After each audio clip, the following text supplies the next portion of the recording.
हाय दोस्तों, आपका स्वागत है अनअकैडमी पर, जो कि इंडिया का लार्जेस्ट लर्निंग ऐप है।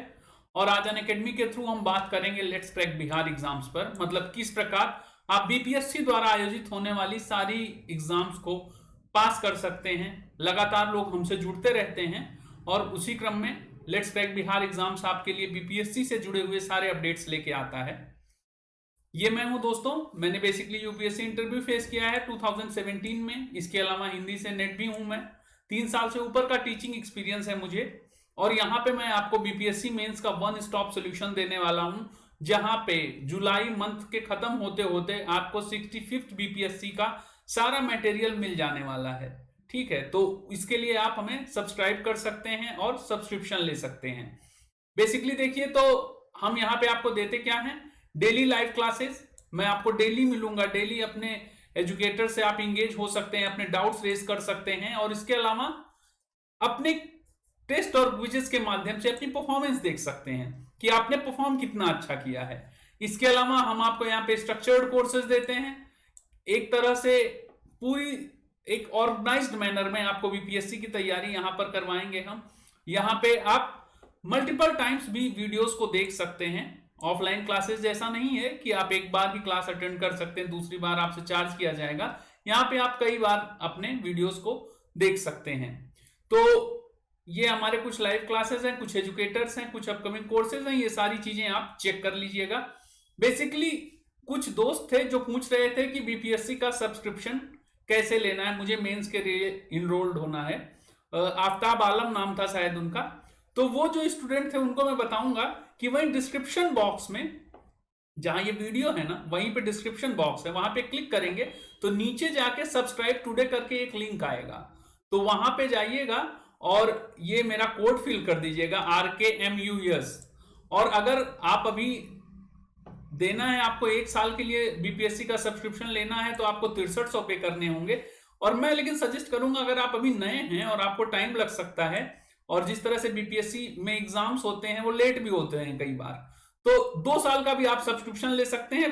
फीस बहुत कम का अंतर आ रहा है। आप देखिए, केवल 1200 रुपए एक्स्ट्रा देके आप 24 महीने तक लगातार क्लासेस देख सकते हैं। मेरी क्लासेस देख सकते हैं, मैं डेली आऊंगा। बहुत सारे प्लान है मेरे बीपीएससी को लेके, और भी एजुकेटर्स की क्लासेस हैं जो लगातार अपलोड हो रही हैं। और आप ना केवल मेरी वीडियोस देख सकते हैं, और भी एजुकेटर्स को देख सकते हैं। और अगर मुझसे भी जुड़ेंगे तो बहुत अच्छा होगा। तो मेरा ये कोड जरूर डाल दीजिएगा वहां पे, तो आपको ये फीस इतनी पड़ेगी 6300, और 24 महीने के लिए 7560 रुपए।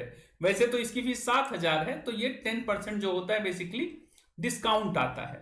ठीक है, तो ये रहा सब्सक्रिप्शन की बात। अब हम बात कर लेते हैं पढ़ाई की। ये तो सारी बातें हो गई। अब हम बात कर रहे थे इकोनॉमिक सेक्शन पे। आप लोग मुझसे जुड़े ही हुए हैं, तो आप लोग देख रहे हैं कि हम लगातार इकोनॉमिक सेक्शन पे बात कर रहे हैं। और आज हमारे पास इकोनॉमिक सेक्शन में बात करने के लिए 2 खंड हैं। बेसिकली हम एग्रीकल्चर पे बात कर रहे थे। जिन्होंने नहीं देखा है वीडियो को, पीछे जाके मेरे वीडियोस देख सकते हैं। बीपीएससी मेंस जब होता है या पीटी जब भी होता है, तो वहां पे एग्रीकल्चर से जुड़े हुए क्वेश्चन बहुत प्राइमरली डोमिनेट करते हैं। बहुत ज्यादा क्वेश्चंस होते हैं एग्रीकल्चर सेक्टर से जुड़े हुए। इसीलिए एग्रीकल्चर को हम यहाँ पे बहुत एग्जॉस्टिव मैनर में कवर कर रहे हैं, बहुत अच्छे से एक्सटेंसिव मैनर में कवर कर रहे हैं, सॉरी ना, एक्सटेंसिव तरीके से यहाँ पे कवर कर रहे हैं। और आज उसी क्रम में हम 2 चीजें ले आए हैं आपके लिए। एक तो मृदा स्वास्थ्य कार्ड, ना सुना होगा इसकी बात आपने, 2015 में लॉन्च हुआ था। तो उसका प्रदर्शन अब तक का कैसा रहा। और दूसरा, अभी पिछले साल जो योजना एक आई थी, पीएम आशा योजना, अन्नदाता आय संरक्षण योजना, तो इन दोनों के लेके आज हम देखेंगे कि ये योजनाएं किस तरह कृषि क्षेत्र को बदल पाने में समर्थ रही हैं या नहीं रही हैं, या इनके साथ क्या क्या चुनौतियां हैं, उन सब पे बात करने वाले हैं। और ये 1 घंटे आपके बहुत फ्रूटफुल जाने वाले हैं। जब आप ये वीडियो पढ़ के उठेंगे तो आपको लगेगा आपने कुछ नई चीजें सीखी हैं और आप अपने आंसर्स की क्वालिटी बढ़ा सकते हैं। चलिए देखते हैं। पहले मृदा स्वास्थ्य कार्ड योजना के बारे में अगर हम देखेंगे, तो हम बेसिकली, आप देख रहे होंगे मेरा एक सेट फॉर्मेट है जिसपे मैं बात करता हूं। पहले मैं पृष्ठभूमि की बात करूंगा, फिर मैं उनकी विशेषताओं की बात करूंगा, और बात करूंगा प्रदर्शन और सुझाव, ना अब तक का प्रदर्शन क्या रहा और सुझाव क्या है। फिर दूसरे सेक्शन में लगभग आधे घंटे के बाद हम बात करेंगे पीएम आशा पर। वहां पे हम इसकी पृष्ठभूमि देखेंगे, इसकी विशेषता देखेंगे, महत्व देखेंगे इसका क्या है, इसकी चुनौतियां जो इसे फेस करनी पड़ेंगी, प्रधानमंत्री अन्नदाता आय संरक्षण अभियान को और सुझाव। तो ये दो खंड आज हम देखने वाले हैं थोड़ा सा एक वृहद नजरिए से। तो दोस्तों इसके बारे में अगर हम बात करें तो मृदा स्वास्थ्य कार्ड योजना, इसकी पृष्ठभूमि बनती कहां से है? तो इसकी पृष्ठभूमि ऐसी बनती है कि जो संधारणीय कृषि है ना, जो सस्टेनेबल कृषि है, सस्टेनेबल कृषि किसे कहते हैं कि मृदा की उर्वरता ना प्रभावित हो जाए ना, और जो फसल और उत्पादन लगातार होता रहे, उत्पादकता भी ना कम हो, तो उसे कहा जाता है संधारणीय कृषि, जो लंबे समय तक चले। जैसे समावेशी विकास, जो विकास लंबे समय तक चलता है, ऐसे संधारणीय कृषि का भी कॉन्सेप्ट आया। तो बेसिकली जो सस्टेनेबल कृषि है, इसके लिए मृदा के स्वास्थ्य और उर्वरता को एक प्रमुख आधार के रूप में माना जाता है ना। जो मृदा की स्वास्थ्य है, मतलब मृदा किस तरह की है ना, कमजोर मृदा तो नहीं है, उसमें पोषक तत्व पूरे हैं कि नहीं है, और वो उर्वर कितनी है, ठीक है, इसको एक प्रमुख आधार के रूप में माना गया है संधारणीय कृषि के लिए। तो इसी क्रम में क्या देखा जाता है कि उर्वरकों का इष्टतम प्रयोग, मतलब जितना प्रयोग जरूरी हो उतना ही, और उचित फसल प्रतिरूप का अनुसरण करना महत्वपूर्ण कदम है। किस चीज के लिए? अगर आपको सस्टेनेबल एग्रीकल्चर की ओर आगे बढ़ना है, तो एक तो आपको उर्वरकों का इष्टतम प्रयोग करना है, और दूसरा उचित फसल प्रतिरूप का भी अनुसरण करना है। तो यहां पे आप देखिए, तो भारत में जो नाइट्रोजन, फास्फोरस और पोटेशियम, एनपीके, आप लोग सुनते भी होंगे, पीटी में भी पढ़ते होंगे, एनपीके की वर्तमान खपत का जो अनुपात है वो बड़ा असंतुलित हो गया है। होना क्या चाहिए? होना तो ये चाहिए आदर्श रूप में 4:2:1 में, कि 4 यूनिट नाइट्रोजन हो, 2 यूनिट फास्फोरस हो और 1 यूनिट पोटेशियम हो। लेकिन है क्या यहां पे देखिए, तो बेसिकली जो नाइट्रोजन का है वो पोर्शन यहां पे बढ़ रहा है, बहुत ज्यादा बढ़ रहा है, और ये अनुपात जो है इसकी वजह से क्या हो रहा है, नाइट्रोजन यूरिया की अधिक खपत हो रही है। और हमने सब्सिडी वाले क्वेश्चन में भी देखा था, जब मैं पहला क्लास डिस्कस कर रहा था, वेरी फर्स्ट क्लास, जहां पे मैंने नॉन मेरिट सब्सिडी की बात की थी, तो उसी में उर्वरक सब्सिडी भी आती है। तो इसकी वजह से क्या होता है, ये जब अधिक खपत हो जाती है यूरिया की, तो सरकारों के ऊपर दबाव पड़ता है सहायकी का। तो सहायकी के दबाव से भी बचना है, संधारणीय कृषि को भी सुनिश्चित करना है, मृदा की उर्वरता भी बनाए रखनी है, और फसल प्रतिरूप का भी बेहतर अनुसरण करना है। तो आपको एक ऐसी योजना की जरूरत थी, किसकी? मृदा स्वास्थ्य कार्ड योजना जैसी किसी पहल की।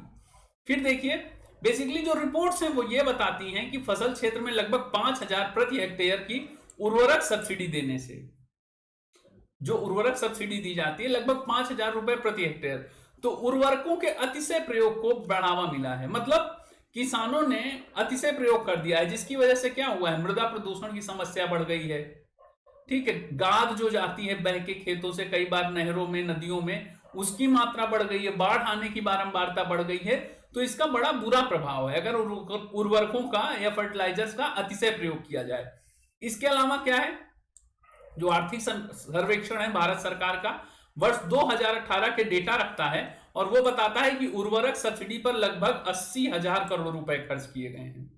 तो उर्वरक सब्सिडी किसका हिस्सा है? उर्वरक सब्सिडी है नॉन मेरिट सब्सिडी ना, नॉन मेरिट सब्सिडी का हिस्सा आता है ये। उर्वरक, फर्टिलाइजर में जो आता है, फ्यूल जो आता है, वो सारी चीजें। तो यहां पे क्या किया गया, तो देखने में ये बहुत बड़ा एक आंकड़ा है। तो उर्वरक सब्सिडी को तर्कसंगत भी करने के लिए जरूरत थी कि आपको पता हो कि आपकी मिट्टी की जरूरत क्या है। अब ऐसे सोचिए, जैसे आपको अगर मान लीजिए खाने का मन है कुछ और, मतलब मान लीजिए आपको डेजर्ट खाना है आज, या आपको मन है कि आपको मीठा खाना है, और आपको जबरदस्ती कोई खट्टी सी चीज या कोई क्या बेसिकली क्या कहें, मतलब आपको कोई ऐसी चीज खिला दी जाए जिसका आपकी इच्छा ही नहीं है ना। पता चला आपको खाने का मन है रसमलाई, और आपको समोसा खिला दिया जा रहा है, और वो भी जबरदस्ती। मतलब जैसे ससुराल में जाते हैं ना लोग, तो वहां पे उनकी आवभगत होने लगती है, लगातार जबरदस्ती खिला देते हैं। तो वही मृदा के साथ हालत हो गई है। क्या हो गई है कि उससे पूछा भी नहीं जा रहा है उसे चाहिए क्या क्या, और उसको खिलाया जा रहा है, जबरदस्ती यूरिया पिलाया जा रहा है। तो इससे क्या हो गया, इससे समस्या आ गई, दो स्तर पे समस्या है ना। एक तो उर्वरक सब्सिडी भी लगातार बढ़ती जा रही है, दूसरा मृदा की जो उर्वरता है वो भी प्रभावित हो रही है, और उसके पर्यावरणीय प्रभाव भी बहुत ज्यादा है ना, दुष्प्रभाव बेसिकली आप कहेंगे। तो इन सब चीजों को ध्यान में रखते हुए, उर्वरकों के संतुलित उपयोग की आवश्यकता को ध्यान में रखते हुए भारत सरकार ने 2015 में संपूर्ण देश में मृदा स्वास्थ्य कार्ड योजना आरंभ की। तो ये क्या बन रही है, एक पृष्ठभूमि आप समझ सकते हैं कि क्यों मृदा कार्ड स्वास्थ्य योजना जैसे किसी भी कार्यक्रम की आवश्यकता थी भारत जैसे देश में, या किसी भारत जैसे लोकतांत्रिक देश में, या किसी भी देश में मृदा स्वास्थ्य कार्ड की जरूरत क्यों है, आप अच्छे से समझ पाए हैं। और कुछ आंकड़े भी मैंने यहां पे रखे हैं जो आपको याद हो सके, ठीक है, नहीं तो एक मोटा मोटा आप जिस्ट समझते रहिए। अब देखिए विशेषताएं इसकी क्या क्या है। पहला, उद्देश्य क्या है इसका, इनपुट या मृदा पोषक तत्वों के ना, जो मृदा पोषक तत्व हैं या जो लागत लगाई जाती है, इनके विवेकपूर्ण उपयोग द्वारा मृदा प्रबंधन प्रथाओं को प्रोत्साहित करना और मृदा स्वास्थ्य की फिर से बहाली करना। मतलब मृदा प्रबंधन के लिए आप देखेंगे ना तो पहले भी कई चीजें यूज की जाती थी। जैसे कैसे यूज की जाती थी, जैसे आप देखेंगे तो जो भूमि थी उसको पड़ती नहीं छोड़ा जाता था, उस पर कुछ कुछ लगा दिया जाता था, छोटे छोटे पौधे लगा दिए जाते थे ना, कि उसकी उर्वरता बरसात के दौरान या फिर जब बहुत तेज आंधी चले तो उसकी जो ऊपरी सतह है वो उड़ के चली न जाए कहीं, क्योंकि वो ऊपरी जो सतह है मुख्यतः मृदा की वही बहुत उर्वर होती है। तो पहली चीज तो ये थी कि मृदा प्रबंधन जो प्रथाएं हैं जो ट्रेडिशनली यूज की जा रही थी पहले, लेकिन अभी क्या हो गया है, अभी लोगों को वो चीजें नहीं पता है, उस तरह से वो यूज नहीं करते हैं, तो उस मृदा स्वास्थ्य की हमें फिर से बहाली करनी थी। अब देखिए सॉइल हेल्थ कार्ड होता क्या है, ये बेसिकली एक प्रिंटेड रिपोर्ट जैसी होती है। आप अपनी मृदा का दे के आ जाएंगे, मतलब सैंपल, तो आपको एक प्रिंटेड रिपोर्ट आएगी जो किसानों को उनको स्वामित्व वाले जोतों के लिए प्रदान की जाती है। मतलब आप ऐसे नहीं दे सकते, उसके लिए आपके पास उस जोत का स्वामित्व भी होना चाहिए। ये एक इंपॉर्टेंट फैक्ट है और यही आगे जाके शायद चुनौती भी बनेगा जब हम देखेंगे तो। फिर देखिए देश के सभी किसानों को यह प्रत्येक 2 वर्ष के अंतराल पर दी जाती है ताकि बेहतर और संधारणीय मृदा स्वास्थ्य और उर्वरता बनाई रखी जा सके। तो जो देश के किसान हैं ये इनको 2-2 साल, क्योंकि 2-2 साल के ऊपर ना आप देखेंगे तो मृदा का स्वास्थ्य बदलता रहता है, क्लाइमेटिक कंडीशंस ऐसी हैं भारत की, वहां से ना चीजें बदलती रहती हैं, तो 2 साल में जरूरत अलग हो सकती है। जैसे जो जरूरत आपकी बचपन में थी वो जरूरत अब थोड़ी है ना, बचपन में आपको बहुत ज्यादा मीठा खाने का टेम्पटेशन होता था और चीजें होती थी ना, वैसी नहीं, अब आप हेल्थ को लेके सतर्क हो गए हैं, तो वो सारी चीजें, जैसे जो जवानी में जो फूड खाया जाता है और जो एक एज आदमी खाना खाता है, दोनों के खाने में अंतर है ना। तो एक उम्र के बाद क्या होता है, आपका फूडिंग हैबिट बदलता है और वो बदलना भी चाहिए, नहीं तो आप अतिशय बीमारियों का शिकार हो जाएंगे। तो वैसे ही जैसे जीवन में होता है ऐसे यहां पे सोचिए क्या होता है, देश के सभी किसानों को 2 वर्ष के अंतराल पे दिया जाता है कि आपको एक सस्टेनेबल जो सॉइल फर्टिलिटी है या सस्टेनेबल सॉइल हेल्थ आपको हरदम उपलब्ध रहे। तो ये इसकी एक प्रमुख विशेषता है। फिर देखिए इस योजना का प्रचार प्रसार कौन करता है, ये करता है कृषि और किसान कल्याण मंत्रालय, जो हमारा मंत्रालय है जो लगातार सक्रिय है। हमने क्या देखा है 2015 के बाद से ही, 14 के बाद से ही कृषि और किसान कल्याण मंत्रालय, जिसका नाम अभी बदल दिया गया है, तो ये क्या है, ये लगातार योजनाएं उस तरह से फॉर्म कर रहा है और किसानी के लिए बहुत सक्रिय आपको दिखाई पड़ता है। इसका प्रचार प्रसार कौन करता है, इसी मंत्रालय के अंतर्गत आने वाला कृषि सहकारिता और किसान कल्याण विभाग, ये आपके पीटी का भी फैक्ट बन सकता है। तथा कार्यान्वयन कौन करता है, राज्यों और केंद्र शासित प्रदेशों से संबंधित विभाग ना, मतलब राज्यों के स्तर पे तो राज्यों को ही काम करना पड़ेगा, जो राज्यों का कृषि विभाग होगा। जबकि जो सैंपलिंग होता है ना, या जो परीक्षण होता है और जो रिपोर्टिंग होती है, इसकी सारे की लागत कौन लेता है, केंद्र सरकार वहन करता है। वहन है ये, वाहन नहीं है, सॉरी, इसको केंद्र सरकार वहन करता है। फिर देखिए होता क्या है, जैसे आप रिपोर्ट तो आपने ले ली ना, जैसे आप अपना कभी देखिए तबीयत आप लोगों की खराब होती है तो आप ब्लड दे के आते हैं, तो ब्लड के कई इंडिकेटर्स होते हैं, उन इंडिकेटर से पता चलता है आपको कि आपको क्या हुआ है, क्या दिक्कत क्या थी शरीर में ना, या क्या आपको खाने में पीने में सब चेंज करना पड़ेगा। ऐसे ही मिट्टी का भी है ना, खूबसूरत चीज है। देखिए मृदा के नमूनों का परीक्षण कितने आधारों पे होता है, 12 मापदंडों के आधार पे ना। क्या क्या, जैसे पहला आता है बृहद पोषक तत्व, एनपीके, ये आपको पता ही है, नाइट्रोजन, फास्फोरस, पोटेशियम, एक तो इसका इंडिकेटर आएगा कि कितनी जरूरत है, कितना है अभी। दूसरा द्वितीय पोषक तत्व, इसमें आता है आपका सल्फर। सूक्ष्म पोषक तत्व जिंक, लौह तत्व तांबा, मैग्नीज और बोरॉन, ये।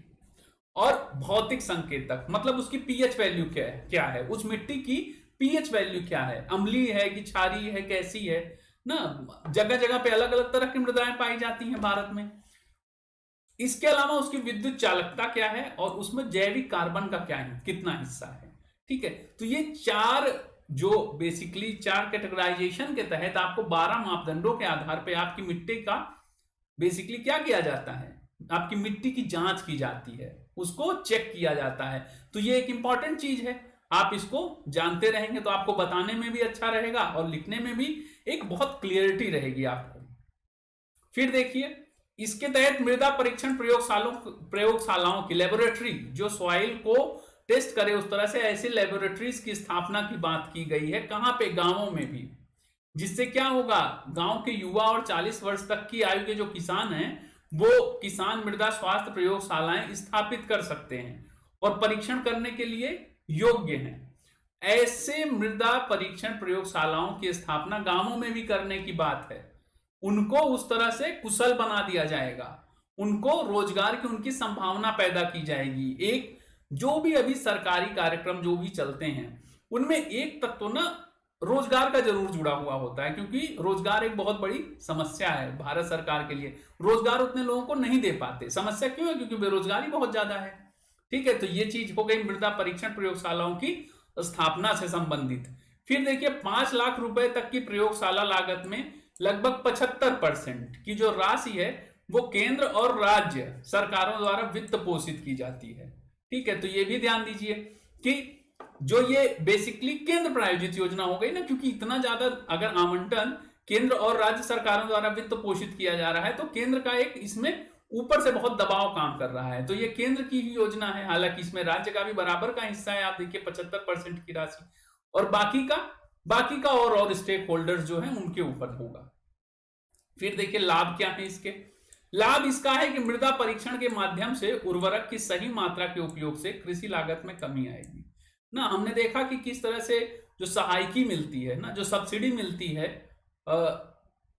नाइट्रोजन वगैरह पे, यूरिया वगैरह पे, उसकी वजह से क्या हो जाता है, उसकी वजह से अतिशय प्रयोग करने लगते हैं। लेकिन अगर उनको समझ आ जाएगा कि इतना यूज ना किया जाए, इतना यूज नहीं किया जाएगा तो कृषि लागत में कमी आएगी। एक तो उनके स्तर पे तो आएगी ही आएगी, किसानों के स्तर पे ना, क्योंकि उनको नहीं पता है। उनको लग रहा है कि अगर ज्यादा, कई बार आप देखते हैं ना कुछ मीम्स ऐसे शेयर होते हैं कि बच्चा मोटा तगड़ा है एकदम, लेकिन उसकी माँ उसे प्रेम में क्या किए जा रही है, खिलाए जा रही है, जबकि वो एकदम फटने की स्थिति पे आ चुका है। तो कहीं ऐसा ना हो कि आपकी मृदा की जरूरत ही नहीं है उतनी और आप खाए जा रहे हैं अपनी मृदा को, उस तरह से खिलाए जा रहे हैं। तो वो सारी चीजें हैं कि कृषि लागत में तो कमी आएगी किसानों के स्तर पे। सहायकी जो है ना, बेसिकली जो सब्सिडी दी जाती है नॉन मेरिट गुड के आधार पे, तो उनके स्तर पे भी सहायकी भी बहुत तर्कसंगत हो जाएगी और वो जो सब्सिडी का पैसा है वो कहीं और लगाया जा सकेगा सरकार की तरफ से। फिर क्या है इसका लक्ष्य, इसका लाभ क्या हो जाएगा, उपज में वृद्धि करके किसानों के लिए उनकी आय सुनिश्चित करना। और 2022 तक लक्ष्य क्या है, किसानों की आय दोगुनी करनी है। तो वो भी चीज है कि उपज में वृद्धि करके कैसे किसानों की आय सुनिश्चित की जाए। फिर फसल विविधीकरण और संधारणीय कृषि को भी प्रोत्साहित करता है। इस पर हमने बात ही किया कि किस तरह क्रॉप को डाइवर्सिफाई करेगा और एक सस्टेनेबल एग्रीकल्चर को प्रमोट करेगा। क्या, सॉइल हेल्थ कार्ड। फिर देखिए मृदा प्रयोगशाला जो मतलब सॉइल लेबोरेटरीज हैं, इनको स्थापित करने के लिए सब्सिडी का जो प्रावधान है, इसको करके युवा किसानों के लिए रोजगार सृजन हो सकता है। ठीक है, हमने देखा है कि किसानी लोग छोड़ना चाहते हैं। 40% लोग ऐसे हैं जो अभी मौका मिले तो किसानी छोड़ दें। हमने बात भी किया था अपने पिछले लेक्चर्स में। तो ऐसे किसानों को लगा के रखना किसानी में ना, उनका मोटिवेशन ना गिरने देना, वो भी एक इंपॉर्टेंट चीज है। अब देखिए, ये तो सारी अच्छी अच्छी चीजें हमने पढ़ ली। जब पढ़ ली तो अब आपको ये भी जानना चाहिए कि ये चीजें तो 5 साल में हुई ही होंगी जो जो अभी हम बता रहे थे सारा ना, और लोगों में जागरूकता भी है लगातार। सॉइल हेल्थ कार्ड का आकाशवाणी से हर जगह से प्रचार वगैरह भी होता है ना, जितना प्रचार प्रसार होता है। लेकिन इसका प्रदर्शन कैसा रहा, कई बार ना क्वेश्चन इसी तरह पूछा जाता है कि मान लीजिए क्वेश्चन आपके बीपीएससी में फॉर्म हुआ कि मृदा स्वास्थ्य कार्ड योजना को लाने के पीछे भारत सरकार का क्या उद्देश्य था, और भारत सरकार के उन उद्देश्यों को ध्यान में रखते हुए अभी तक मृदा स्वास्थ्य कार्ड के संदर्भ में जो प्रदर्शन हुए हैं उनके आधार पे उसके क्षेत्र में आने वाली कमियों और जो नए सुझाव हों उनको बताइए। क्वेश्चन ऐसे ही बनते हैं आसान आसान से। लेकिन अगर आपने उन सारे फैक्टर्स पे, जैसे 4 हिस्सों में बता है ना, पृष्ठभूमि क्या है, विशेषताएं क्या है, प्रदर्शन क्या है, सुझाव क्या है, उन चारों हिस्सों पे आपको बराबर बराबर लेखन करना होता है। तो यहां पे अब हम किसकी बात करने वाले हैं, कवरेज की। तो हुआ क्या है कि लगभग 22.5 करोड़ मृदा स्वास्थ्य कार्ड का वितरण किया गया। मतलब इतने किसानों ने इसका लाभ किया, इतना लाभ इन्होंने लिया। फिर देखिए वितरण तो इतने लोगों ने किया, इतने लोगों में वितरण हो गया मृदा स्वास्थ्य कार्ड का, उनको 12 इंडिकेटर्स पे पता चल गया कि उनकी मृदा कैसी है। पर इसका कुछ उपज में भी फायदा मिला क्या? तो देखिए उसके लिए अगला पॉइंट है उपज वृद्धि, जो ये बताता है, आंकड़े देता है राष्ट्रीय उत्पादकता परिषद। ये कहता है कि इस योजना के बाद रासायनिक उर्वरकों के उपयोग में 8 से 10% की कमी हुई ना। जैसे देखिए 8 से 10% की कमी होने से क्या हुआ, फसल उत्पादन में भी 5 से 6% की वृद्धि हुई, क्योंकि अब आपको पता था कि आपकी जो मृदा थी उसको जरूरत थी सूक्ष्म पोषक तत्वों की, उसको जरूरत थी अन्य तत्वों की, लेकिन आप उसे कुछ और दे रहे थे। तो आप सूक्ष्म पोषक तत्व उस तरह से ले आएंगे, हालांकि वो महंगे होते हैं, जिसको आगे हम बात करेंगे, जिक्र करेंगे कि उस पर भी सब्सिडी देनी चाहिए। ये कुछ ऐसा हुआ कि रासायनिक उर्वरकों के उपयोग से क्या हुआ, इतने प्रतिशत की उसमें कमी आई। जैसे एक हम लोग पढ़ ही रहे हैं इकोनॉमिक्स, आगे भी पढ़ेंगे। तो जैसे इंडिया ने ना 2016 के आसपास एक रेड लाइन कैंपेन चलाया था। रेड लाइन कैंपेन क्या था कि जो एंटीबायोटिक्स होते हैं ना उसको बहुत ज्यादा हम लोग यूज ना करें और हम समझदार रहें। तो एंटीबायोटिक्स की जो दवाएं थी उसकी स्ट्रिप जो थी उस पर एक लंबी मतलब रेड स्ट्रिप थी, और वो बिना डॉक्टर्स के प्रिस्क्रिप्शन के नहीं दे सकते थे मेडिकल स्टोर वाले। मतलब आदर्शता ऐसा था कि जनता में ये समझ रहे कि बहुत एंटीबायोटिक खाने से हमारी बॉडी में जो गुड बैक्टीरिया हैं वो भी मर जाएंगे। ठीक है, तो उससे क्या हुआ, उससे क्या होता है, अगर बहुत ज्यादा आप एंटीबायोटिक्स ले लेंगे तो कल को आपके ऊपर हाई लेवल के एंटीबायोटिक्स का असर ही नहीं होगा जब आपको जरूरत पड़ेगी। तो यही यहां पे हुआ कि रासायनिक उर्वरकों के उपयोग से क्या हुआ, 8 से 10% की कमी हो गई इनके लेने में, मतलब जो रासायनिक उर्वरक की मांग की जाती थी तो वो कम हो गया ना। तो उससे क्या हुआ, कुल मिला के एक उपज में वृद्धि हुई तार्किक तरीके से। फिर देखिए उर्वरकों की जो बचत हुई, धान की कृषि लागत जो थी इसमें मुख्यतः नाइट्रोजन की लगभग कितनी 20 केजी प्रति एकड़ की बचत ना। 1 एकड़ में कितना धान अगर लग रहा था तो 20 केजी प्रति एकड़, और दालों में कितना 10 केजी प्रति एकड़। तो ये उर्वरकों की बचत हुई, है आपको आंकड़ा भी मिल गया। फिर देखिए कृषि लागत से संबंधित जो बात की थी, धान की कृषि लागत में 16 से 25% और तिलहन और दलहन की कृषि लागत में 10 से 15% की कमी आई। मतलब किसानी के लिए जो प्रोत्साहन होगा ना वो बना रहेगा, और आपकी लागत में कमी आएगी तो आपकी जो प्रयोज्य आय होगी, जो डिस्पोजेबल इनकम होगी किसानों की, वो बढ़ जाएगी। फिर देखिए मृदा विश्लेषण क्षमता, ये क्षमता 5 वर्ष की लघु अवधि में 1.78 करोड़ से बढ़कर 3.3 करोड़ मृदा नमूना प्रतिवर्ष हो गई ना। मतलब 5 वर्ष के दौरान आपने कितनी मृदा का नमूना लेके उसको एनालिसिस किया, वो कितनी हो गई, लगभग आप देखेंगे तो दुगनी से थोड़ा कम है ना, 1.7 से 3.3 हो रहा है। तो जनता जागरूक हो गई, किसान जागरूक हो गए एसएचजी को लेके। साथ ही मौजूदा परीक्षण क्षमता में सुधार किया जा रहा है और ग्राम स्तर पर मृदा परीक्षण केंद्र नवीन, अस्थायी और गतिशील बनाए जा रहे हैं। मतलब जरूरत भी तो बढ़ रही ना, अब गांवों के स्तर पे इसको बनाने की जरूरत है। मृदा जो बेसिकली प्रयोगशालाएं हैं, तो मृदा परीक्षण केंद्र कैसे हो गए, एक तो नवीन हो गए, अब आपको पता है कि किन किन इंडिकेटर्स पे चेक करना है। अस्थायी भी है क्योंकि इसके लिए कोई बहुत बड़े इंफ्रा की जरूरत थोड़ी है, अस्थायी है, कहीं पे एक कमरा मिल गया वहां पे चीजें उस तरह से वो टेस्ट कर रहे हैं। और मोबिल हो गए, मतलब ऑटोमोबिल हो गए, मतलब मूव कर सकते हैं, वो अपना जो संसाधन है थोड़ा बहुत उठाए और चले गए। और पूरे गांव गांव में जाके ग्राम पंचायतों के स्तर पे मृदा परीक्षण की क्षमता में सुधार किया गया। अब देखिए चुनौतियां क्या हैं। चुनौतियां ये है कि एक तो इसकी अपर्याप्त अवसंरचना है, किसकी, एक तो परीक्षण उपकरण बहुत ज्यादा सीमित हैं, पुरानी मृदा परीक्षण प्रयोगशालाएं हैं ना, प्रयोगशालाएं भी जो मृदा परीक्षण की हैं पुरानी हैं। दूसरा, गैर कार्यात्मक परीक्षण उपकरण ना, जो परीक्षण उपकरण अब कुछ पुराने भी हो गए और जो नए आपको चाहिए थे उनके लिए आपके पास सीमित उपलब्धता है, पैसा भी उस तरह से आपको नहीं मिल रहा है। पावर बैकअप का आधार है, इंटरनेट की कनेक्टिविटी नहीं है ना। कई बार देके चले आते हैं आप अपना मतलब मृदा का नमूना और वो आपको ऑनलाइन रिपोर्ट भेजते हैं, लेकिन इंटरनेट की कनेक्टिविटी है तो वो उस तरह से नहीं जा पाता।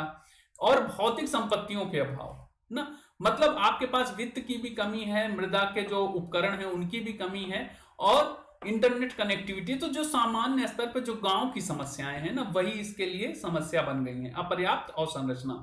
फिर देखिए मानव संसाधन का भी अभाव है, जो प्रशिक्षित और कुशल श्रम बल है ना, ट्रेंड हो और थोड़ा सा कैसा हो मतलब कुशल हो, उसको समझ में आता हो कि मृदा परीक्षण रिपोर्ट की व्याख्या कैसे की जाएगी, तो उनका भी अभाव है, वो भी कम है हमारे पास। और इनको जो मृदा परीक्षण रिपोर्ट की व्याख्या करके जो अनुशंसाएं तैयार की जाएंगी, जो रिपोर्ट एक लिखी जाएगी कि आपकी मृदा में कौन कौन से पोषक तत्व चाहिए, उनको भी ऑनलाइन प्रेषित करने के लिए आईटी कर्मचारियों की कमी है। ठीक है, आईटी कर्मचारियों की भी कमी है, क्योंकि हो सकता है ना कई बार गांवों में आपका मृदा का जो है सैंपल ले लिया गया, लेकिन मान लीजिए कहीं दूर में समस्तीपुर में लिया गया या और उससे दूर लिया गया, लेकिन उसकी जो रिपोर्ट आनी वो पटना से ही आनी है, मेन लैब वहीं पे है, तो वहां पे भी आईटी कर्मचारियों की कमी है, जिससे क्या होता है सेवाओं की गुणवत्ता और योजना की विश्वसनीयता प्रभावित हो जाती है।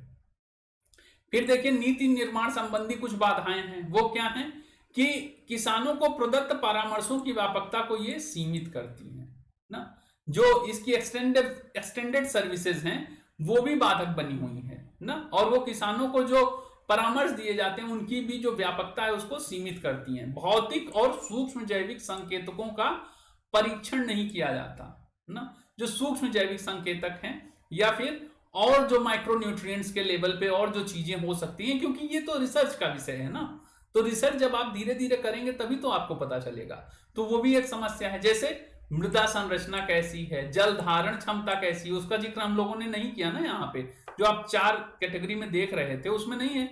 जलीय गुणवत्ता या जीवन सामग्री ना, जल की गुणवत्ता कैसी है, जल धारण क्षमता कैसी है उस मिट्टी की ना, नहीं तो पता चला आप कोई उर्वरक डाल रहे हैं और उसकी जल धारण क्षमता उस तरह से है ही नहीं, वो बह ही जा रहा है, तो वो सारी भी समस्याएं उसको भी जोड़ने की जरूरत है। तो नीति निर्माण करते हुए ग्राउंड लेवल पे जो चीजें फेस कर रहे हैं जो कर्मचारी, वो अगर अच्छा इनपुट देंगे तो नीति निर्माण और बेहतर हो सकता है। फिर देखिए नमूना एकत्रण के लिए ग्रिड का आकार बहुत निश्चित है, इससे क्या होता है ये मृदा भिन्नता सूचकांक पर आधारित नहीं है, मतलब मृदा जिस तरह से डाइवर्स है उस आधार पे उस तरह से इनके पास सूचकांक नहीं है। मतलब होगा यही कि आप बहुत ज्यादा अगर करते रहेंगे, रिपोर्ट्स आती रहेंगी आपके पास मृदा की, तो उससे जुड़े हुए कई आपके पास केस स्टडी भी आएंगे कि किस किस क्षेत्र में कैसी मृदा लगाने से उपज में क्या परिवर्तन हुआ, तो वो अभी प्राइमरी लेवल पे है, एक चुनौती ये भी है। फिर देखिए अनुशंसाओं की उपयुक्तता। अनुशंसाओं की उपयुक्तता क्या है कि कभी कभी किसान अनुशंसाओं को समझ नहीं पाते, रिपोर्ट वगैरह जो बनती है वो हिंदी में भी बने ना, इंग्लिश में ही ना बन जाए, और कुछ मामलों में अनुशंसित उर्वरक और जैव उर्वरक ग्राम स्तर पे उपलब्ध नहीं हो पाते ना, गांव पे नहीं मिल पाते, उनको पटना ही आना पड़ेगा ना, या और फिर कोई बड़े शहर में ही जाना पड़ेगा, तो उनको नहीं पता चलता, तो वो करवा लेते हैं, लेकिन फिर कहते हैं कौन ही जाए वहां पे लेने, और वो उपलब्ध नहीं है, तो उसको ग्राम स्तर पे भी उपलब्धता की जाए, पंचायत के स्तर पे उपलब्धता उसकी की जाए। तो विकेंद्रीकरण जो हम बात करते हैं ना कई बार कि प्लानिंग फ्रॉम डाउनवर्ड, नीचे की तरफ से जो बेसिकली प्लानिंग होगी तो वो बेहतर होगी, ऊपर की तरफ से प्लानिंग होगी तो यही समस्याएं आएंगी। अगर पंचायतें ये काम करती तो पंचायतें अपने स्तर पे अपनी समस्याएं बता सकती थी। फिर देखिए क्रियान्वयन संबंधी कुछ कमियां हैं, हालांकि कुछ दक्षिणी और पश्चिमी राज्यों ने बहुत बेहतर प्रदर्शन किया है, लेकिन कुछ राज्यों द्वारा क्षमता के अभाव के कारण आवंटित संसाधनों का पर्याप्त उपयोग नहीं हो पाया है, मतलब क्षमता का अभाव भी है, कई राज्यों में उस तरह से चीजें नहीं चली हैं, कई राज्यों में उस तरह से क्षमता भी नहीं है कि इस तरह से चीजें वो आगे बढ़ा सकें। फिर देखिए कुछ सुझाव और अनुशंसाएं हैं, वो क्या है कि इस योजना का एक महत्वपूर्ण प्रभाव जिप्सम और अन्य सूक्ष्म पोषक तत्वों के उपयोग में वृद्धि से है ना। तो जो जिप्सम वगैरह का भी हमने जिक्र किया था वहां पे, तो वो जो पोषक तत्व हैं वो मिलने भी चाहिए। लेकिन क्या है कि ये जो सूक्ष्म पोषक तत्व हैं इनकी अनुशंसित मात्रा पर सब्सिडी को प्रोत्साहित किया जाना चाहिए। जैसे मान लीजिए आपको रिपोर्ट मिल गई, आपको उस रिपोर्ट में लिखा है कि आपको ये जो उर्वरक चाहिए, तो उस पर आपको सब्सिडी मिल जाए ना। उस एक पर्टिकुलर मतलब जो मृदा स्वास्थ्य कार्ड से जुड़ता हुआ दोनों देखे ना, वो देखे कि इसकी जरूरत है और इस पर सब्सिडी सब्सिडाइज रेट पे वो आपको उर्वरक मिल जाए। वो भी एक सुझाव के तौर पे आप देख सकते हैं। समग्र रूप में कवरेज के संदर्भ में मृदा स्वास्थ्य कार्ड योजना की प्रकृति संतोषजनक है, मतलब सेटिस्फैक्ट्री है अगर आप कवरेज के संदर्भ में देखें, क्योंकि इसने कवरेज बहुत बढ़ाया है। जैसा हम कल देख रहे थे प्रधानमंत्री फसल बीमा योजना, तो उसका कवरेज उस तरह से नहीं बढ़ा, लेकिन यहाँ पे इस योजना के साथ क्या है, कवरेज बढ़ा है। और मृदा के नमूने एकत्र करने की गुणवत्ता परीक्षण और किसानों को एसएचसी के समय वितरण पर भी ध्यान केंद्रित करना चाहिए। तो डिस्ट्रीब्यूशन पक्ष आपका मजबूत होना चाहिए। कुल मिला के ये बात कहा जा रहा है। फिर देखिए, राष्ट्रीय उत्पादकता परिषद में सरकार से नमूनों के भंडारण, उनके विश्लेषण और कुशलता पूर्वक वितरण के लिए एक मानक संचालन प्रक्रिया विकसित करने की बात की गई है ना। कि जैसे उनका विश्लेषण हो गया अगर मृदा स्वास्थ्य कार्डों का, तो एक ऑर्गेनाइज्ड मैनर में चीजें आपको बताई जाएं कि इसको इस तरह से आपको फिर यहाँ पे जाना है, आपको लेना है वो सूक्ष्म पोषक तत्व, उसके लिए सब्सिडी है, उसके रेट्स लिखे हुए हों ना। तो वो जो आपका बेसिकली एसएचसी जो मिलता है, आपका रिपोर्ट मिलती है ना जो सॉइल हेल्थ कार्ड की, उसी के पीछे सारी चीजें 1-2 पेज एक्स्ट्रा लगे हुए हों जिसमें आपको सारा वो मानक बताए हुए हों।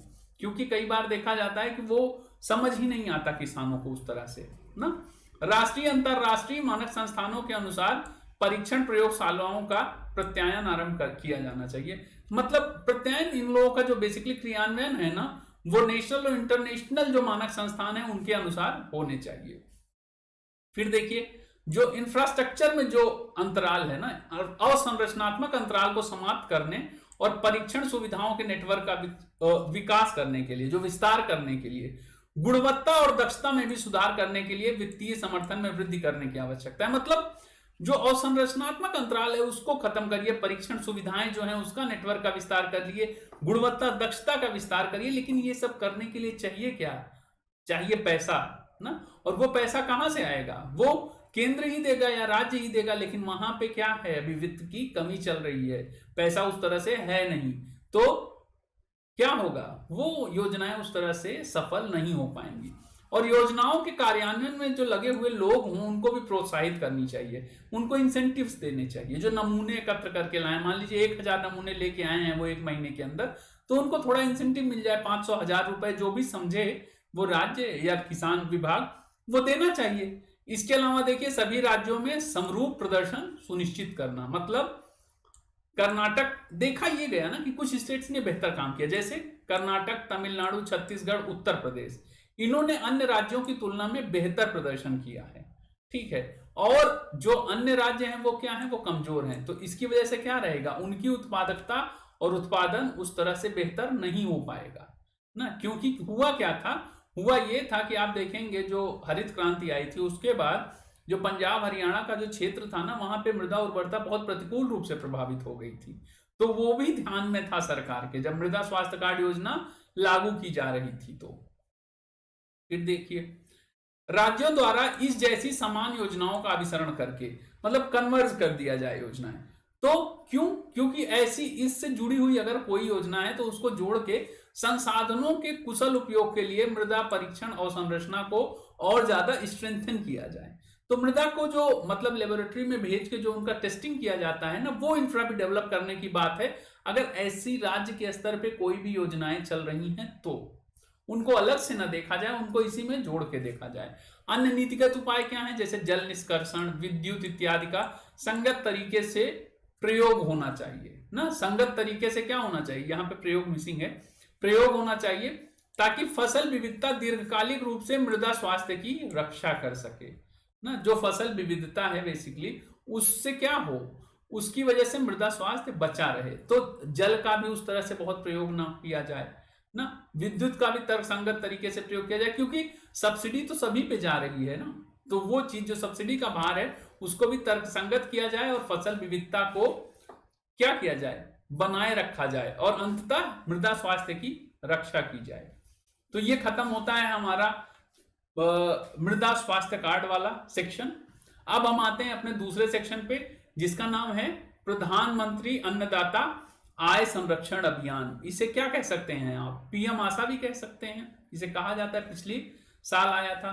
तो ये वीडियो अगर आप देख रहे हैं ना, यहां तक आप आ गए हैं, तो आप एक बार जाके मेरा न्यूनतम समर्थन मूल्य वाला जो चैप्टर मैंने पढ़ाया है, वो शायद तीसरा या चौथा वीडियो है, आप उसे भी जाके देख लीजिएगा। वो आपको प्लेलिस्ट में मिल जाएगा इकोनॉमिक्स वाले में।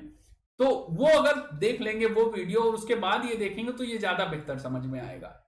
ठीक है, तो चलिए अब शुरू करते हैं। मैं उम्मीद ये कर रहा हूं कि आप लोगों ने वो वीडियो देख रखा है, और नहीं भी देखा है तो यहां मैं धीरे धीरे कवर कर दूंगा चीजें। इसकी भी पृष्ठभूमि क्या है? पृष्ठभूमि ये है कि न्यूनतम समर्थन मूल्य प्रणाली में बहुत ज्यादा समस्याएं विद्यमान थी, जिसका हमने उस वीडियो में जिक्र किया था ना। क्या क्या थी? जैसे सीमित भौगोलिक पहुंच है ना, फसल कवरेज जैसी कई, कि फसल का कवरेज उस तरह से न्यूनतम समर्थन मूल्य प्रणाली में नहीं है, तो कई कमियां दिखाई पड़ती हैं। उसकी वजह से क्या है, एमएसपी आपको वहीं पे सफल दिखाई पड़ता है, वहीं पे अच्छा दिखाई पड़ता है एमएसपी, जहां पे उद्योग इसे सीधे खरीदते हैं, क्या उत्पाद, तो वहीं पे एमएसपी ठीक से मिल पाता है। नहीं, जहां पे मंडी का चक्कर लगने लगता है ना, वहां पे समस्याएं किसानों के लिए बढ़ने लगती हैं। तो उसके लिए देखिए क्या किया बिहार और महाराष्ट्र ने, कि ऐसा कोई मंडी का बाध्यता खत्म कर दी है, कोई ऐसी बाध्यता नहीं है। किसान चाहे तो व्यापारियों से, उद्योगों से सीधे डील कर सकते हैं और फार्म गेट पे अपना उत्पाद की कीमत तय करवा सकते हैं, मोल भाव कर सकते हैं ना, वो सारी चीजें की गई। तो एमएसपी सफल कहां है? जहां उद्योगों द्वारा प्रत्यक्षता इसकी खरीद की जाती है। फिर देखिए, साथ ही प्रमुख कृषि उत्पादों की कीमतें न्यूनतम समर्थन मूल्य से भी कम हो गई। तो ये तो आपने देखा होगा, लगातार वीडियो आते हैं और बहुत दुखद वीडियो होते हैं। कई बार आप देखते हैं ना, किसान अपने दूध जो है सड़कों पे फेंक दे रहे हैं। वो असंतोष है उनका कि उन्हें उनके उत्पादों का कुछ कीमत ही नहीं मिल पा रही है। कई बार आप देखते हैं प्याज के रेट इतना बढ़ जाते हैं कि 1-1 रुपए किलो में भी नहीं जाती ना, 1 रुपए किलो से भी कम चली जाती है। और कई बार आप देखते हैं प्याज 150 रुपए किलो हो जाती है। कई बार टमाटर के रेट देखिए, यहाँ पे तो देखिए बढ़ ही जाता है। पाकिस्तान में देखिए टमाटर के रेट क्या है, टमाटर के चक्कर में मार हो जाती है वहां। तो टमाटर क्या होता है, टमाटर का कई बार यहाँ पे रेट आपको 70-80 रुपए मिलेगा और कई बार टमाटर का रेट 1 रुपए मिलेगा।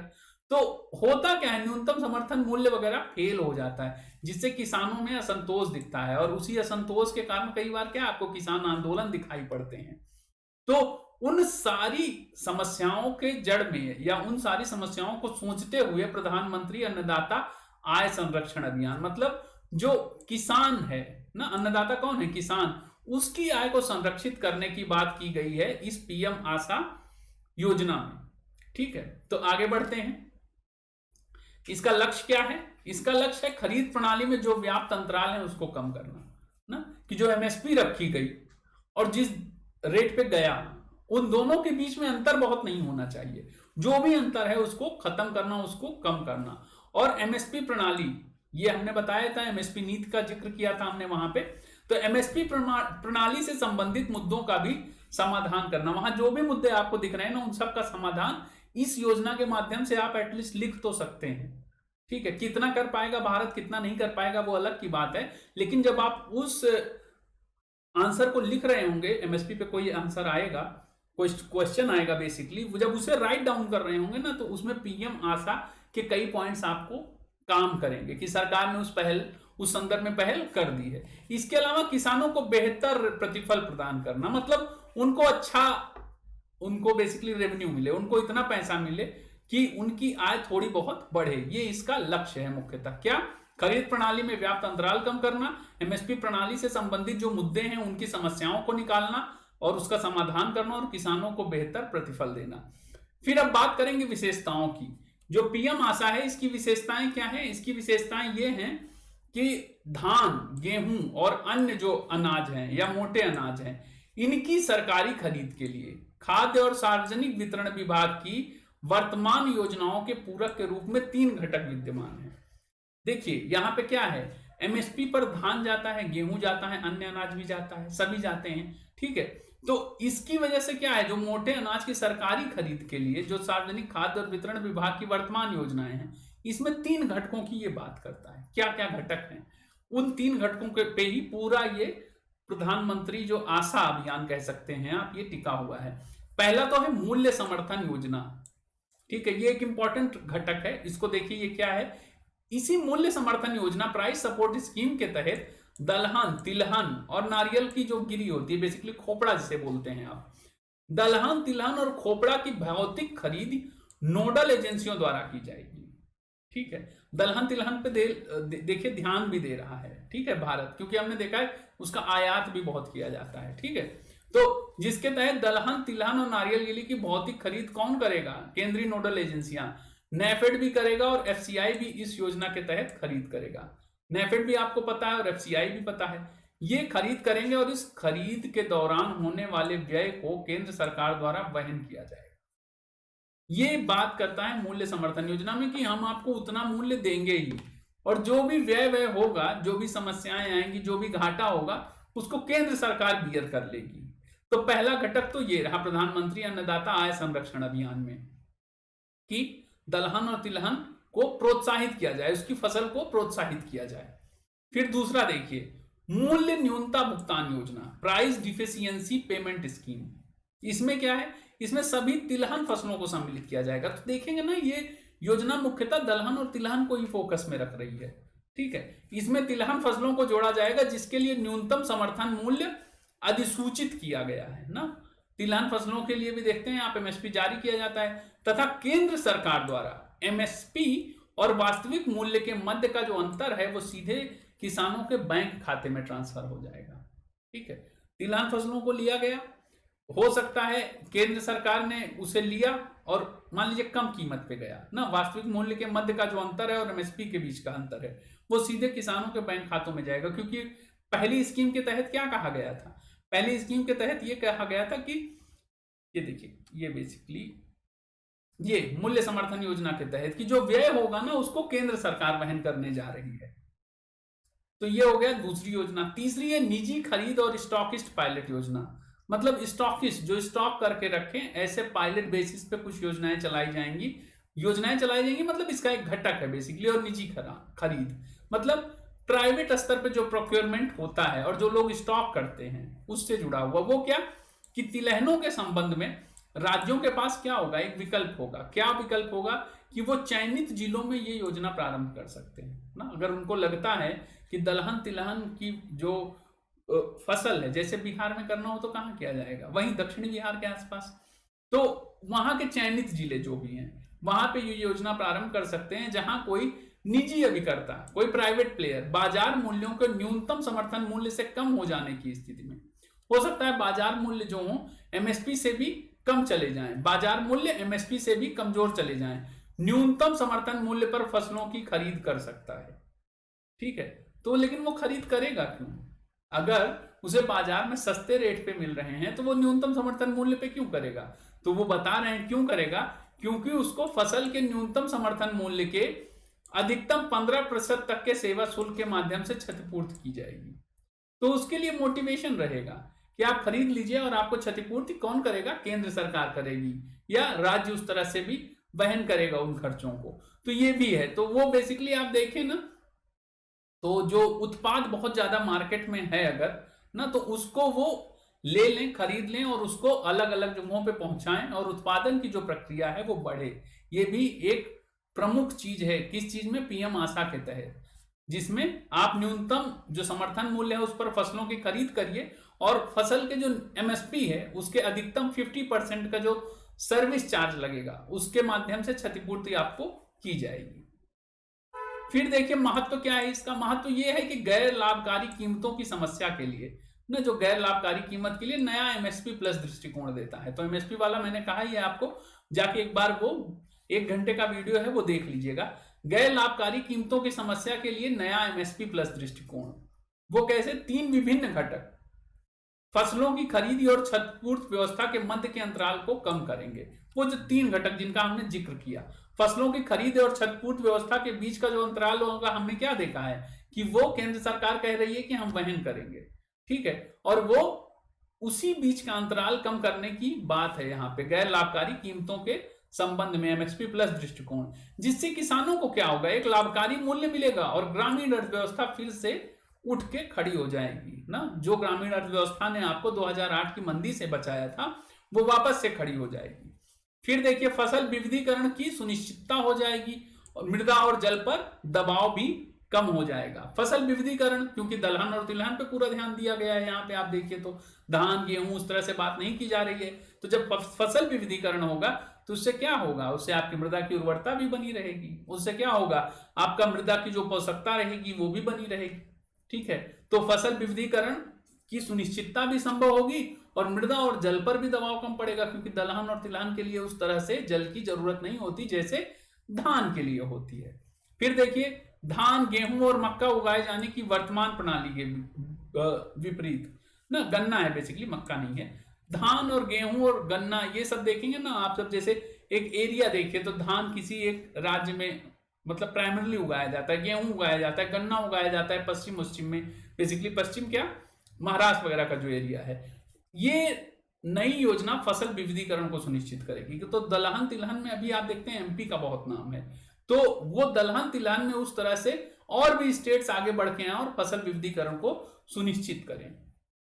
फिर देखिए बढ़े हुए जो एमएसपी हैं इसका किसानों की आय के रूप में ट्रांसफॉर्म हो जाएगा ना। जो एमएसपी प्लस दृष्टिकोण की बात कर रहे हैं, ये एमएसपी प्लस दृष्टिकोण से जो भी फायदा होगा वो किसानों की आय के रूप में आपको दिखाई पड़ेगा। जिससे क्या होगा, अगर राज्य सरकार बेहतर समन्वय स्थापित कर लेंगी तो और एक मजबूत खरीद तंत्र हो जाएगा आपके पास, तो किसानों की आय आपको बढ़ी हुई दिखेगी। और किसानों की आय दोगुनी करने के संबंध में प्रधानमंत्री अन्नदाता आय संरक्षण अभियान को इस तरह भी देखे जाने की जरूरत है। ठीक है, ऐसे ही आप अलग अलग कई 4-5 योजनाओं को जोड़कर वहां से टॉपिक्स डाल के ना थोड़ा सा इंडिकेट करके लिखते हैं, तभी तो समझ में आता है कि आपका एक समेकित दृष्टिकोण है, चीजों को आप अलग अलग नहीं देखते। तो वो चीजें हैं, मजबूत खरीद तंत्र के माध्यम से किसानों की आय वृद्धि के रूप में रूपांतरित होगी। फिर देखिए वित्तीय प्रावधान में वृद्धि, इसका यह भी एक महत्व है कि केंद्रीय एजेंसियों के लिए इस योजना के तहत किसानों से प्रत्यक्ष खरीद हेतु ना, किसानों से जो सीधे खरीदते हैं, सरकार ने बैंक गारंटी के रूप में इतने रुपए रख दिए हैं ना, कि इतने रुपए हम रख दे रहे हैं 16,550 करोड़ रुपए, और जो केंद्रीय एजेंसियां खरीदेंगी किसानों से, तो कुछ तो नुकसान होगा, जो एफसीआई नाफेड का वो जो सारा नुकसान होगा उसको क्या कह दिया है कि जब वो नुकसान होगा तो उसको सरकार ने बैंक गारंटी के रूप में रखा है कि इतना रुपए आप ले लीजिएगा, लेकिन मना मत करिएगा एमएसपी प्लस दृष्टिकोण के संदर्भ में उस तरह से। फिर देखिए ये प्रोडक्टिविटी में भी वृद्धि लाएगा, कृषि लागत को भी कम करेगा ना, कृषि लागत को कम करेगा और बाजार और संरचना सहित जो कटाई पश्चात प्रबंधन है उसको भी मजबूत करने में एक महत्वपूर्ण कदम निभाएगा। ठीक है, तो ओवरऑल जो एक कृषि है उसकी तस्वीर बदलने की ताकत थोड़ा बहुत ही सही ना रखता है, क्योंकि और भी योजनाएं तो चल रही हैं, केवल पीएम आशा के बारे में ही क्यों ना, लेकिन फिलहाल यहाँ पे आप जब पढ़ते हैं तो एक योजना को पूरा एकदम एक्सटेंसिव तरीके से पढ़ते हैं, बहुत खोल के पढ़ते हैं और बहुत बड़े कैनवास पे देख के पढ़ते हैं। तो ये उत्पादकता में वृद्धि भी लाता है, कृषि लागत को कम भी करता है और बाजार और संरचना सहित कटाई पश्चात प्रबंधन को भी बेहतर करता है। फिर देखिए चुनौतियां क्या है, जैसे हमने सारी चीजें तो पढ़ ली तो सब कुछ अभी तक ठीक लग रहा था। बेसिकली ये है कि कृषि बाजारों में पारदर्शी रूप से कार्य होना चाहिए। ठीक है, और जो कार्टेल हैं इनको समाप्त करने के लिए कदम उठाए जाने चाहिए। जब मैं आपको बता भी रहा था एमएसपी पिछले वीडियोस में, जहां पे एमएसपी वाला वीडियो में डिस्कस कर रहा था, तो मैंने बताया था किस तरह से कार्टेल्स बना लिए जाते हैं व्यापारियों के। किसी के भी पास जाएंगे वो आपको एमएसपी से कम कीमत पे ही आपको पैसे देगा और सभी में आपस में सहमति होगी ना। मतलब बेईमानी में क्या देखा जाता है कि सबसे ज्यादा ईमानदारी लोगों में है कि नहीं ना, तो बेईमान लोग सबसे ज्यादा ईमानदार होते हैं अपने वो जो उनका बिजनेस होता है उसके लिए।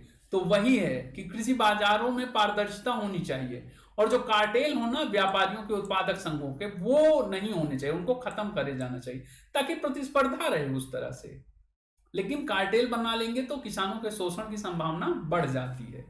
फिर देखिए मूल्य समर्थन योजना के लिए पूंजी उपलब्ध कराना केंद्र के लिए एक महत्वपूर्ण चुनौती होगी। मतलब मैंने बताया था ना कि मूल्य समर्थन योजना क्या है कि जो भी नुकसान होगा उसको कह रही केंद्र हम वहन करेंगे, लेकिन केंद्र के पास क्या इतना पैसा है कि वो वहन कर सकती है? तो नहीं है, क्योंकि आप देखेंगे कि कोविड के बाद चीजें बहुत बदल गई हैं ना, जब डीए तक रोक दिया केंद्रीय कर्मचारियों का और सारी चीजें, तो आप सोचिए पैसा तो है नहीं, खुद पीएम केयर्स फंड में प्रधानमंत्री को आके पैसा मांगना पड़ता है ना। अभी तो बात ये चल रही है कि आरबीआई को अपने बॉन्ड्स वगैरह बेच के और वहां से पैसे निकाले जाएं, तो पैसे की तो समस्या है। और ये पिछले साल की योजना है, तब तो शायद इतनी समस्या ना रही हो, इसलिए इन्होंने बोल दिया। इस साल तो और भी समस्या रहेंगी। फिर देखिए, माल गोदाम और भंडारण संबंधित कमियों पर भी ध्यान नहीं दिया गया है। यहां पे ना उस तरह से बातें नहीं कही गई कि शीत भंडार गृह बनेंगे या फिर माल गोदाम बनेंगे जहां पे आप अपने उत्पाद रखेंगे, आपकी होल्डिंग कैपेसिटी बढ़ेगी, वो सारी चीजें नहीं है। जब एमएसपी वाला चैप्टर हम देख रहे थे तो वहां पे हमने क्या बताया था कि जो कोल्ड स्टोरेज है उनको भी बेहतर करने की जरूरत है, लेकिन यहाँ पे उसका जिक्र ही नहीं है। तो उसको अलग करके देख दिया है। ये भी इसकी एक चुनौती है, बड़ी चुनौती है, जिस कारण एमएसपी प्रणाली में कई खामियां दिखाई पड़ती हैं। तो ये जो एमएसपी प्लस का दृष्टिकोण है, ये हो सकता है कोलैप्स कर जाए, ये पास ना हो पाए। तो इस तरह से तो कई बार क्या होता है ना, सरकारें योजना लॉन्च कर देती हैं, उसके बाद उन्हें समझ में आता अच्छा इसमें ये भी चीज जोड़नी थी, तो जब ग्राउंड से रिपोर्ट आती है तो ये चीजें जुड़ जाएंगी। हो सकता है कुछ महीनों के बाद आपको दिखे कि ये चीजें भी उसमें चली गई हैं। थिंक टैंक्स भी बहुत सारे काम कर रहे होते हैं इस पर। फिर देखिए कुछ सुझाव हैं। सुझाव क्या है कि जो ई नैम है, जो एक राष्ट्रीय बाजार है बेसिकली, और अंतर बाजार प्रतिस्पर्धा को बढ़ावा दिया जाना चाहिए। ठीक है, इससे क्या हो, ताकि व्यापारियों की गुटबंदी को समाप्त किया जा सके। ठीक है, ई नैम अगर रहेगा तो उस तरह से कार्टेल काम नहीं कर पाएगा और बाजार की प्रतिस्पर्धा भी बढ़ी रहेगी। और ये जो गुटबंदी समाप्त हो जाएगी, इसके बाद राज्यों को आगे बढ़कर सुधार करने चाहिए, कृषि सुधार करने चाहिए। जैसे आप देखते हैं ना कि एमपी और यूपी ने किस तरह से श्रम सुधार कर दिए। जो बदली हुई विश्व व्यवस्था है, न्यू जो वर्ल्ड ऑर्डर उभरेगा पोस्ट कोविड-19, उसमें हो सकता है कुछ राज्यों के लिए अवसर सृजित हो जाए। उसी लिए यूपी और एमपी ने क्या किया, श्रम सुधार कर दिए। तो ऐसे ही यहां पे भी क्या करना चाहिए कि जब ई नैम और अंतर बाजार प्रतिस्पर्धा को बढ़ावा मिल जाए तो राज्यों को आगे बढ़ के सुधार करने चाहिए, कृषि सुधार करने चाहिए। अच्छा, बिहार के लिए इसलिए भी इंपॉर्टेंट बन जाता है क्योंकि बिहार में उस तरह से उद्योग के बहुत ज्यादा अवसर नहीं है और किसानी वहां पे एक अच्छा अवसर बन सकता है। फिर देखिए, सुव्यवस्थित और किसान अनुकूलन निर्यात नीति बनाए जाने पर भी विचार किया जाना चाहिए। साथ ही राज्यों द्वारा कुछ लॉज के थ्रू विधि निर्माण करके मॉडल कृषि उपज और पशुधन विपणन अधिनियम 2017 और मॉडल अनुबंध कृषि एवं सेवा अधिनियम 2018 सहित विभिन्न बाजार सुधार अपनाने चाहिए। तो बेसिकली मार्केट रिफॉर्म्स करने की बात की गई है ना, कृषि से संबंधित, पशुधन से संबंधित जो सुधार अभी तक लंबित हैं, जो नहीं हुए हैं, यहाँ पे भी तो वही बात थी कि राज्य आगे बढ़ के सुधार करें, लेकिन कौन कौन से करें, यहाँ पे उन दो का जिक्र भी कर दिया गया है। फिर देखिए, सफल क्रियान्वयन और प्रभावी निजी सहभागिता ना, एक तो सफल क्रियान्वयन होगा और प्रभावी निजी सहभागिता होगा। इन दोनों के ही माध्यम से इस योजना की सफलता सुनिश्चित हो सकेगी। मतलब लोगों का उस तरह से भी आगे बढ़ के उस योजना के लिए आना जरूरी है। इसीलिए राज्य सरकारों के साथ परामर्श करके निजी सहभागिता के लिए दिशा निर्देश तैयार किए जाने चाहिए। तो ये दोस्तों आज हमने बेसिकली बात की प्रधानमंत्री अन्नदाता आय संरक्षण योजना पर और मृदा स्वास्थ्य कार्ड के प्रदर्शन पर, अब तक के प्रदर्शन पे। तो आई होप मुझे आप लोगों को मेरी क्लासें अच्छी लग रही होंगी। तो आप चाहें तो मेरा सब्सक्रिप्शन ले सकते हैं, लाइक कर सकते हैं, शेयर कर सकते हैं, सब्सक्राइब कर सकते हैं। बेल आइकन जो है वहां पे चैनल के बगल में, उसको भी प्रेस कर दीजिए ताकि मेरी अगर वीडियोस आए या और भी एजुकेटर्स की वीडियो आए तो वो आप देख सकें। और आप अपनी प्रायोरिटी के हिसाब से अगर आपको कोई भी टॉपिक देखना है तो वो आप देख सकें। तो एडमिशन लेने के लिए वहां डिस्क्रिप्शन बॉक्स में जाइए और वहां पे सब्सक्राइब टुडे करके है एक लिंक, वहां पे जाके और ये मेरा कोड डाल दीजिएगा RKMUS, तो आप सब्सक्राइब हो जाएंगे मुझसे। और कुछ ही दिन तक मेरी क्लासेस फ्री हैं, इसके बाद हो सकता है इस पर चार्जेस आने लगे, तो वो सारी चीजें, और हो सकता है फीस वगैरह भी बढ़ जाए, तो उसको अभी ही जल्दी से, और अभी लोग उस तरह से पढ़ नहीं रहे हैं, आप थोड़ा सा सक्रिय हो जाइए, जल्दी से पढ़िए। और चलिए फिर, धन्यवाद मुझे सुनने के लिए, थैंक यू।